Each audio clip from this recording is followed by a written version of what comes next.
Hello everybody, good morning, welcome to the United Stands. I'm Mark Goldbridge and this is your latest Manchester United news as Erik ten Hag bites back against the critics. Antony potentially faces the exit door. We'll also be talking about Bruno Fernandes, Rasmus Højlund and a lot more as well as responding to something I think as United fans we need to claim as well. The injustice around poor officiating, the PGMOL, VAR and more importantly, the pundits, ex-players and media that are basically flip-flopping from week to week to protect, I don't know what. Are they protecting the PGMOL? I do not know. Lots and lots to get into on the show this morning.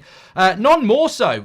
The biggest headline for me is something I mentioned a little while ago, is that Erik ten Hag has broken, equalled a 118-year record at Manchester United by hitting 50 wins, the quickest. He is joint quickest manager in our history for hitting 50 wins. Last week, we've got people saying Ten Hag out. I'm sure some of you in the chat may even be saying Ten Hag out.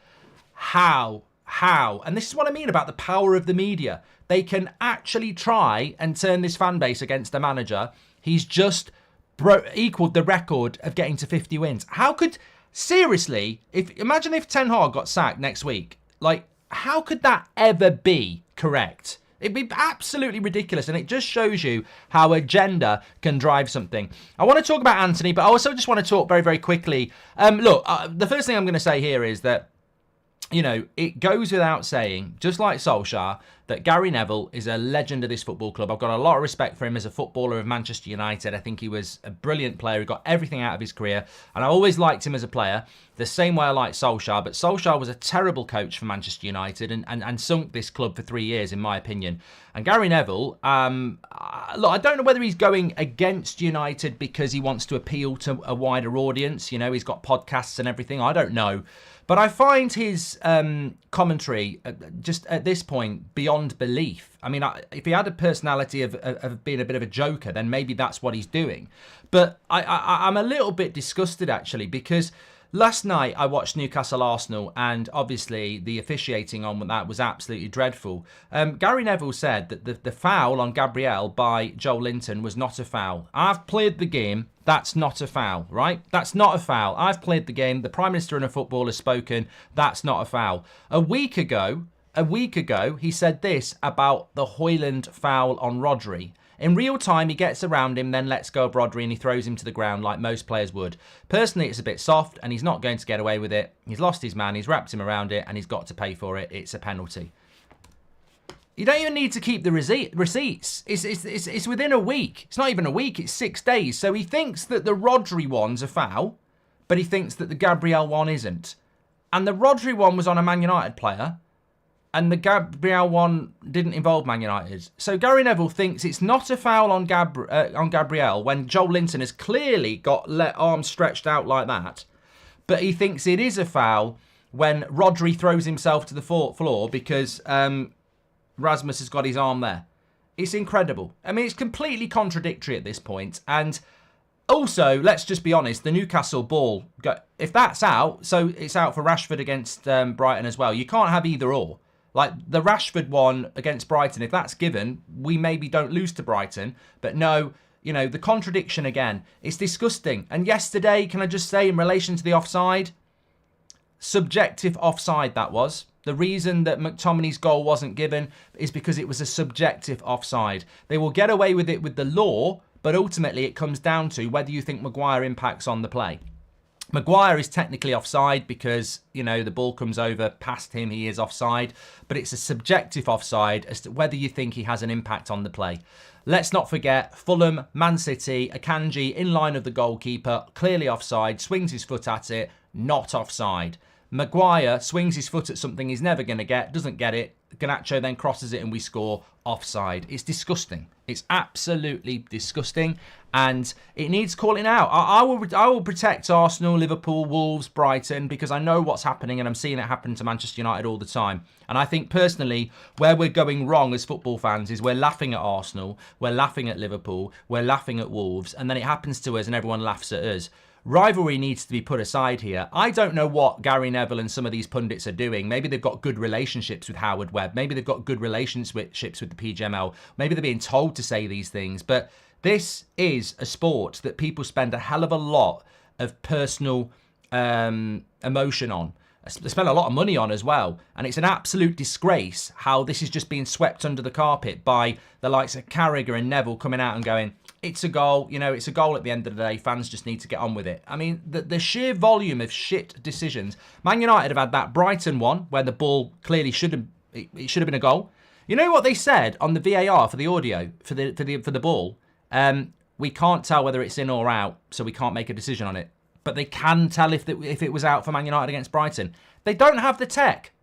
They don't have the tech. So they didn't know that Rashford's ball was out, and they don't know whether the ball was out for Newcastle either. They're just guessing. The biggest game in the world, the biggest league in the world, and they're guessing. They're making guesses. And pundits like Neville and Carragher think it's okay because they're making good money. Talking points for Monday Night Football. What about the fans? What about the clubs? They're suffering. It's a disgrace. We've had a handball by Romero. We've had the ball out against Brighton. We've had an offside against Arsenal for Garnacho, which I do not trust. I do not trust. And also we've had that yesterday as well. It's a disgrace. It's an absolute disgrace. And I'm tired of pundits contradicting themselves. How can it not be a foul on Gabriel, but then it is a foul by Højlund on Rodri? They are both soft, or they're either both fouls or they're both not. But you've got pundits like Neville saying one is a foul and one isn't. I know it's all about opinion, but you know what? It's a joke, and you know, we know it's going to happen to us again. And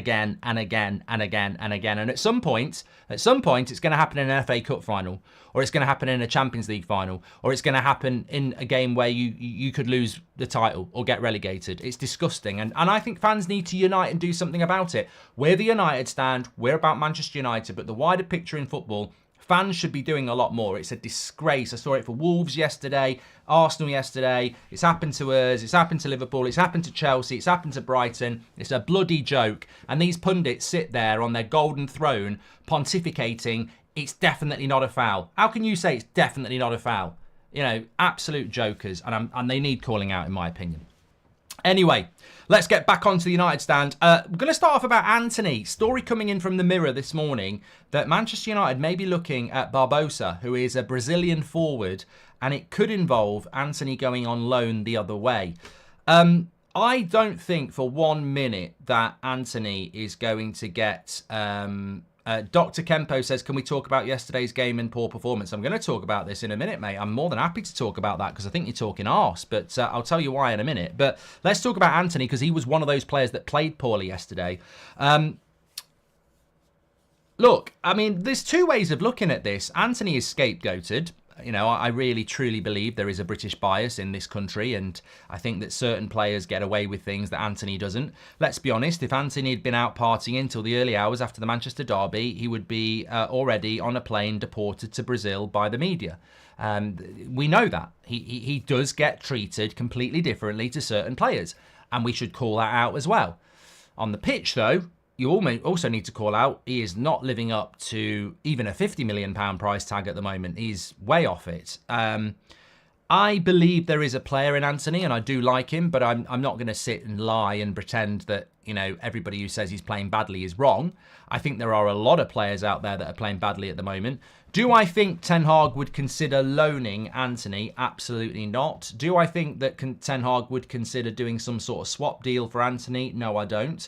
I think the only way this would happen is if Antony is unsettled and mentally not in a good place after all the upheaval of what we know went on, and there is some agreement between Man United that Antony goes and plays in Brazil for the last 6 months of the season and we get a player back in return. I'm not saying that couldn't happen, and I'm not saying that that's not a bad idea. I mean, at the end of the day, if we get a player in return and he goes and just gets his head back and starts playing football and enjoying it again, it might not be a terrible idea. I just don't think it would happen. Look, at the end of the day, Jadon Sancho got 3 months off last year to go and sort whatever issues out he had out. He's having another 2 months off this year because he won't apologise. I mean, did you know that with Jadon Sancho, it won't be that long before we get into a point where, you know, 30-40% of his time here he's not actually played for us and earned 300 grand a week. It's incredibly bad, isn't it, really? But I don't think that would happen. I don't think that would happen with Antony. But look, never say never. Would I do it, Mark? No. No, I think that what we saw yesterday, clear to see the media refs, VAR is against us. Stick with Ten Hag and give him a chance to get a full squad of his own players, says Craig. Thank you very much, Craig. Yeah, get your comments in as usual. Would I get rid of Antony? No. Look, I normally do a show at 10 o'clock. I'm doing it at 12 o'clock because I've just been out watching another fantastic performance by number 5. This time Sebastian, my son, played fantastically well as a number 5 today. His favourite player is Harry Maguire, and I was saying to him last night and today, you're kindred spirits at the moment. And I just think that with regards to the likes of Maguire and McTominay and Wan-Bissaka and Bruno and all the players yesterday that delivered, I think that, should we be discarding players or should we be encouraging players and saying, look, that's the example now.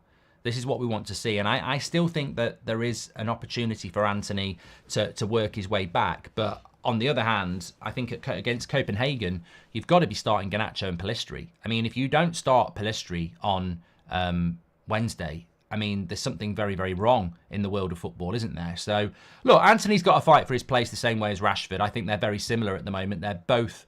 What's the difference between Rashford and Antony? Antony costs 80 million quid, 200 grand a week, not delivering. Rashford cost us nothing, but he's on 350 grand a week and he's not delivering. They're both going to have to look at the team yesterday. What we cannot do is carry people. And I feel this season we've been carrying Rashford waiting for goals. And what we saw yesterday was work ethic across the whole team. You look at Rasmus Højlund, I guarantee you he's disappointed with his performance yesterday because he is a striker and he wants to be judged on goals. And I would say to Rasmus, I thought you played fantastic yesterday. You might have got a 5 out of 10. You might have got a 6 out of 10. But I wouldn't bother about that. If you've got a low score, Rasmus, it's because, you didn't score a goal. You didn't have a great game in relation to productivity. But the work ethic was absolutely incredible, like everybody yesterday. It wasn't a vintage Man United performance, but the work ethic from the team was what it was all about. And I think that if I was, I could understand Rasmus being frustrated because he's getting no service. But that's for Ten Hag and the team to work on. Technically Rasmus's game wasn't brilliant yesterday, but where was the service? People are too easy to say, oh, Rasmus had a bad game. Oh, did he miss 3 or 4 sitters? Did he not get in the right positions for good quality crosses into the box? No, he's just in a graveyard shift running around. And I think that, I'm not expecting... I mean, look, a lot of people... I saw a lot of people yesterday, right, who weren't happy like me and some of you. I was ecstatic with that result yesterday. I heard what McTominay said after the game about they were warming up and they saw the picture. They saw the banner that said, just give us your all or whatever it was. And McTominay said, we saw the picture and a few of us had a chat about it and said, we earn all this money and these fans follow us everywhere. We've got to put a shift in. And I thought, well, it was very honest of McTominay, but it was also very honest of the problem as well. Why do you need a banner from the fans to go, you know what, these fans follow us home and away and spend all this money. We really should put a shift in. I mean, is that not part of the mentality? I think McTominay has been very honest there because I think he's honestly exposed the problem at United. They need a banner to go, hold on a minute. We're on great money playing for Man United and these fans are telling us to work hard. Maybe we should be. I mean, that tells you everything, that they need a banner to switch on because they haven't switched on in recent weeks. They haven't switched on in recent years. I don't think Man City or Liverpool, they don't need a banner from their fans to tell them to work hard. So the enormity of the job that Ten Hag has is massive. And of course, if you are going to take on board that certain players need to see a banner to work hard, then that shows you that, the Rashfords, the Antonys, there are players that really do need a big kick up the arse. Hi, Mark. Can you call my friend Sven a prat and wish him a happy birthday, says Ramesh. Happy birthday to Sven. Pellistri cost 9 million, £10 less than Antony's price tag. Now who looks like more of the expensive winner? High price deals don't always work, says Raz. And most of the time we play Lindelof, Evans, Harry, Delo, and people wonder why Eric Ten Hag can't play Ajax style. Only Delo is close to being an Ajax player. That's coming from Carlos. Well, look, I saw a lot of people yesterday very, very happy like me, as I said. But I also saw some people moaning about we were lucky. It wasn't a very good performance. Moaning about, it's not sustainable, etc., etc. And I say this in a respectful way, but I do think that football is for everybody. And I think sometimes you can sort of see the people who don't know football in the sense of what form is, what injuries do. And I find it incredible that there would be any pundit or any commentator or any United fan after that win yesterday going, well, it's a win, but I'm not happy with the performance. The performance was shit. Because there is absolutely no way in a million years that United were going to put on a display any different to yesterday. Yesterday was always going to be survival football, grinding out a result. We were never going to play good football. And anybody who thinks that we were, I just don't think they have a grasp of football. Like, that team, confidence is on the floor. The manager is being forced out by the media. We've got loads of injuries. Casemiro and Rashford added to the injuries we had against Newcastle. It's a mishmash team away from home in the Premier League against a good side, and people think, well, we might have won, but the football was rubbish. And I'm like, I said it in the preview, many of you agreed, I never in a million years thought we were going to play good football yesterday, and I don't think it should be a requirement for yesterday. It's going to have to be a requirement in the future, but right here, right now, I don't expect good football against Copenhagen. I don't expect good football against Luton. I expect similar performances where we're not conceding goals and we're getting a goal or two ourselves and winning, because ultimately it's about survival at the moment. Until we get key players like Luke Shaw, Martinez, Casemiro, Varane, and the balance at the back right, we're not going to play good football and we're not going to get the best out of Onana. So I think it's really wrong, and it probably comes down to agenda again. I mean, look, the Ten Hag outers yesterday are gutted. They're gutted for the whole weekend. Man United won a game, and,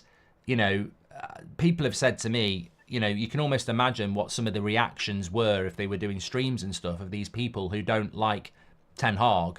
You know, they would have been gutted by that Bruno goal because there's no joy in them for Ten Hag or United at the moment, which is sad. It's sad because my reaction to that goal was I think that's the best goal we've scored this season. I don't think it technically was, but just to win like that, I bloody loved it. You know, all the frustration of the week released with a fantastic late winner.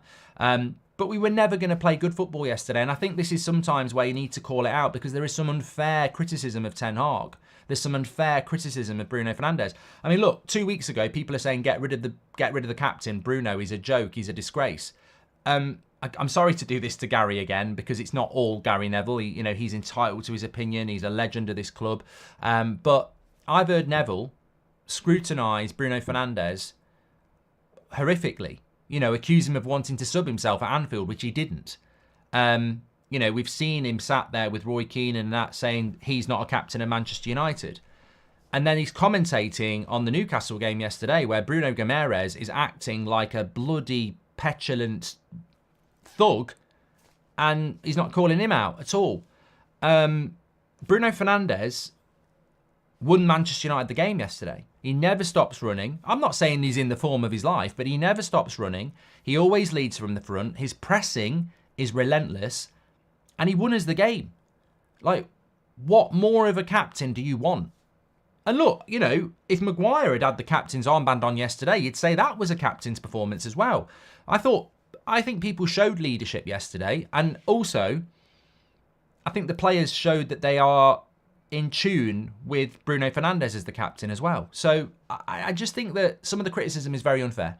Most frustrating part for me is the talented players have poor mentality and look like they don't care, and the players who do try don't have the quality. I think this is a fair point. I mean, look, let's take Harry Maguire for the moment. Forget all the clips and tweets from family members, etc. I mean, they're entitled to do that. They probably feel that he's been treated unfairly for the last year, and they want to get out on social media and say, "I told you so." There's nothing wrong with that. Some people are like that. I stand by the fact that I don't think Maguire's been treated unfairly. He hardly played last season, and we had 17 clean sheets, and we got third in the league. I don't personally think he's good enough to win a title or a Champions League. But where we are at the moment, he's invaluable. He's absolutely invaluable, and he's playing well, and he deserves the credit. That's the way it works. That there is a selection of players yesterday that deserve credit, and I have got no malice or hidden agenda against them. They delivered when we needed to deliver, And the problem will be, can they do that every week? And obviously, I don't think that they can, because I think we're surviving at the moment. And the quality of opposition, if we're being completely honest, Liverpool would have torn us apart yesterday. That midfield yesterday was terrifying at times. I mean, you've got Eriksen as the holding midfielder. He couldn't tackle a bag of crisps. You've got McTominay as a holding midfielder, a box-to-box midfielder. I mean, McTominay is McTominay. And as I said, I don't think Bruno's playing particularly well at the moment. But against Fulham away from home, they ground out a result. And I think the same happens with Copenhagen away. And hopefully the same happens against Luton. And then we start to get some players back. The enormity of the job at Manchester United is still huge. And I'm not pretending that we're just not in survival zone, because that's what we are. But I think you either get behind the team and the manager or you don't. And if you don't, I go back to what I said. I don't really understand it. When should we be seeing good football? Legit question, says Alex. Mate, I don't think we can see good football until you're playing your regular team week in, week out. I think if you've ever coached or you've ever played, actually you don't need to have coached. If you've ever played football, whether it's five-a-side, kick around down the park, school lunchtime, your pub team, if every time you play that, you're playing with a different set of players, it's not as easy as if you play with the same players week in, week out, because you don't get used to patterns or, frequencies or whatever you want to call it. So I think until, and our injury problems are massive. I can't even name them all, but, Luke Shaw, Martinez, Varane's been injured a lot, Casemiro, Marcus Rashford, Mount's been injured. There's been so many. Until we stabilise the injuries, I think we are going to be in survival mode. And some people will accept that and some people won't. But I think that's why it's very unfair. People almost move from one target to another. If you lose games, Ten Hag out, Ten Hag out. If you win a game like yesterday, well, the football was crap, Ten Hag out. And I'm like, at some point, you're just a hater, because you're not looking at things. Look, if I was a hater of Harry Maguire, then I'd say yesterday, oh yeah, whatever, it's Fulham, and not at all. I think he's played some good games for us over the last few weeks. I don't think he was particularly good in the derby or against Newcastle, and I think that solves the whole stupid win ratio bollocks, which we never should have been listening to in the first place. But over the last few weeks, he stepped up to the plate, he's played well, he deserves the credit, and I thought he was fantastic yesterday. But it seems with some people, Ten Hag is just completely damned. Like, people won't look at it. And to be saying that yesterday, it's not, we won, but it wasn't good enough, he's a fraud, whatever, I don't know, is ridiculous, because you've got to look at the situation. You have to. I mean, look at Newcastle Arsenal yesterday. I know Arsenal were robbed. In my opinion, they were robbed, but in the wider meaning of the game, it was a very equal game. Now, imagine Arsenal at St James's Park without Ben White, Saliba, Gabriel and Declan Rice. Newcastle win that game, and they win it comfortably, because Arsenal had all those players yesterday and it was very equal.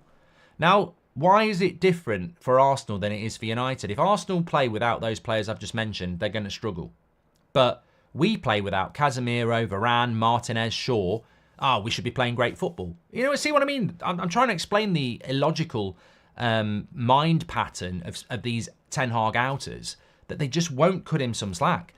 I said after the game yesterday, the biggest thing for me was that at the end of Mourinho and at the end of Ollie, the players wouldn't respond. They'd made their mind up. And I was scared yesterday, which is why on Friday night I was building it up so much, saying, these players, it's an amnesty. I don't care about what I think about McTominay or Bruno or Rashford or anybody else. Tomorrow is, are you going to turn up for the fans and therefore turn up for the manager that the fans support? And I didn't know. I've seen Ollie get beat by Watford and Leicester when they shouldn't be because the players have given up. They didn't give up yesterday. They fought to the end and they won. I think that's an enormous tick in the box for Ten Hag, that, look, with all the media pressure, it'd be very easy for the players just to, let's lose this one, lads. And they didn't. And that just shows the respect and work that Ten Hag has put in. Most Freight done that one from, I can't read the name of that person as well. But yeah, look, I agree with Pellistri.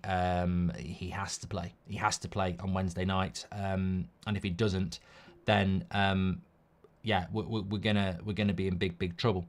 Arsenal have had their fair share of injuries this season, says G. Look, I'm not here to talk about Arsenal. What I'm saying is that Arsenal's established back five is Rice, Zinchenko, White, Gabriel, Saliba. And for most of the season, they've been able to put that out. I'm not saying... some people get... I had an Arsenal fan say this to me the other day. They got really defensive about it. I don't fucking support Arsenal. I don't care about your injuries. I'm not bothered, and I'm not criticising you. You're a very good side. What I'm saying is, if Arteta was struggling in games and he had no Rice, no Gabriel, no Saliba, no White, no Zinchenko, it would be a fair excuse to say it's very difficult to operate without your back five. I used Arsenal as an example. I could do it with Klopp and say if Klopp didn't have McAllister, Robertson, Trent, Konate and Van Dijk, they would struggle. It's not a criticism of Liverpool or Arsenal to be involved in a hypothetical. What I'm saying is some people won't cut Ten Hag any slack, but it's absolutely difficult to play without those players. Like Reguilon is nowhere near the level or the low of Luke Shaw. And we haven't got a left-footed centre-back apart from Martinez. And Varane, when he's on it, is head and shoulders above Evans, Lindelof and Maguire. Wan-Bissaka's back now and we can already see the improvements. So you miss quality play. A Casemiro of last season would have been great. The funny thing with it, that is Arteta has brought it all back up as well, says Casper. Well, look, the club have let Ten Hag down by not bringing a proper centre-back in. Rory says, Arsenal losing the league last season was put down to one injury, Saliba. We are crippled with injuries, but yet no one seems to care in the media. That's a great point, Rory. You know, I think I wanted Arsenal to win the league over City last year. I'd want them to win it this year. That Saliba injury last season, one player, you know, cost them. I remember 97-98. 1997-98, Arsenal won the double. United gave it a bloody good go, but we couldn't do it. You know why we didn't do it? Roy Keane was injured for most of the season with that knee injury against Leeds. We were playing Button, Scholes. I can't remember who else we were playing in the midfield, but Arsenal were a very good side. We just didn't have enough. But if Roy Keane had been fit for that season, I think we would have won the league again. So, look, you can miss one player and it can impact your season. We're missing a few. And I think the biggest thing as well for people who know football is that Onana's not passing out from the back. We're not even using Onana. We're not playing a high line and we're not passing out from the back. The gap between the defence and the attack yesterday was massive. Absolutely massive. We didn't create many chances yesterday.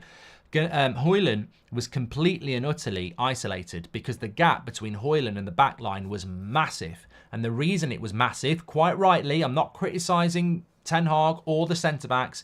You can't play a high line with Maguire and Evans. You just can't. They're not quick enough. So we can't play a high line at the moment. We can't send our full-backs forward at the moment. And we can't play out from the back at the moment. So, look, I think that you have to look at things logically. And I think yesterday was a fantastic result for Manchester United. I really, really do. Yeah, we have got an 8 o'clock show tonight, yes. And also, I'm doing a watch-along for Luton Liverpool as well, if people want to join in for that. There's not a lot of football going on today. Just a reminder, links in the live chat and it's in the video description. Christmas show, December the 11th. I'm getting very excited about this. Very excited about this, mainly because I've started writing it. The format of what we're going to do, some of the jokes, etc. So December the 11th in Manchester. Get your tickets for our Christmas show. They're going fast. And of course, I've now announced who the special guest is going to be. We've got a quiz, football fill-in against United Stand. So it's Ben Foster and co on stage with us as well. There'll be photo opportunities and all sorts there on the day and on the evening. We're looking at getting a venue for a Christmas drink afterwards. If there's any pubs or clubs in Manchester, get in contact with us. We're looking to do something like that. It is Christmas, of course, as well. So get your tickets while you can. It's going to be the best United Stand live show. We've done a few this year. Done Dublin, done London. It's going to be a great show. The night before Bayern Munich as well. So if you're going to be in Manchester for the Bayern Munich game, make sure you get yourself a ticket for the night before at Century Hall in Manchester. It's going to be a cracking show. Can't wait for it. And I think we need it. After the year we've had, I think we need a bit of a blowout, don't we? What would you do with Mason Mount, Sommy? Look, I thought at Chelsea Mason Mount was a good player. I think at United, I just cannot get past. Every time I see him, I see a blue shirt. I see a Chelsea badge. He's got to become a Man United player. United fans are the most welcoming and patient there are. Even if we don't think the signing is good, we will give a player a chance. I mean, look at how many chances Rashford's had, Maguire's had, McTominay's had, and they're cheering their name yesterday. I'm cheering their name yesterday. Like, we are very patient and we will always give people a chance. It's never over is what I'm trying to say. And Therefore, I think Mount has got a future at United. Oscar, thanks for the super chat. But when he comes on as a sub in the second half yesterday and Garnacho's making a great run and he tries to play it to Bruno, who's got no pace, I'm like, mate, you're not switched on. Solskjaer was a master of analysing a game for 80 minutes, coming on and scoring a goal. Mason Mount needs to get his head in the game. You know, you come on and you play a shit pass like that. You know, that's not right. You've got to be focused. This is Manchester United. It's not a bloody holiday club. It's not Butlins. He needs to focus. He needs to put the fucking work in. That's what Mason Mount needs to do. So I think Mason Mount can have a good career at United. He's nowhere near playing the level I think he can do, but he's got to get his head in the game. He's got to concentrate. And there are a few players like that. Rashford, got to get his head in the game. Antony, got to get his head in the game. Pellistri yesterday was an absolute breath of fresh air. He was brilliant. Absolutely brilliant. Physicality, determination, never gave up. Brilliant. I think Rasmus does this. You know, I think Garnacho does it. Bruno does it. McTominay did it yesterday. You know, there are players out there that are doing, you know, putting a lot of effort in at the moment. And they, you know, at the moment, we are in survival mode. It's not about talent. It really isn't about talent at the moment because we don't have Varane, we don't have Casemiro, we don't have Rashford, we don't have Martinez, we don't have Shaw. It's not about talent at the moment. It's not about playing great football. It's survival football. And that's why people like Maguire and Rasmus and Pellistri and Reguilon and Wan-Bissaka and all the others are in a great position because if they can put the effort in, they're sending a big message to everybody else. We are about effort at the moment. We are about survival. Look, and people will moan about that, but there's a witch hunt for our manager. There is a witch hunt for our manager. It's there. It's a fact. It's not a myth. They want our manager out. So we go into survival mode. We go into siege mode. We go into grind out mode. Let's fucking fight for this manager. Let's fight for these fans. Let's fight for this club. Let's get these results. The good football can come later, but let's get a run of games together. Let's get a run of wins together. And I think I'm all for that. And as I said, incredibly, Ten Hag, in our 118 years, is our joint best manager to get to 50 wins quickest. And they're trying to sack him. Imagine that in future years to come. Erik Ten Hag, joint quickest manager to get to 50 wins, and we sacked him. Stupidity. Personified. Stupidity. Really enjoyed the show this morning. Thanks everyone for tuning in. We're back at 8 o'clock. I'm back at 4 o'clock on That's Football with the watch along for Luton Liverpool. Looking forward to the 8 o'clock show tonight. Paul has joined the members club. You're a legend, Paul. Hoyland's in the graveyard shifts is Acid 23. All different wingers, but no service still. How would you combat that and the greed of shooting outside the box? I'd imagine it's really frustrating to be a striker and not have any service because you know you're going to be judged on he hasn't scored a Premier League goal, but the chances he's getting is pitiful. And which is why I think as a fan base we have to be behind him because he's working hard and he's not getting chances. Really have to get behind him. Don't forget to get your tickets for the Christmas show. Links in the live chat and the video description. Looking forward to seeing you for that. Speak to you all in a bit.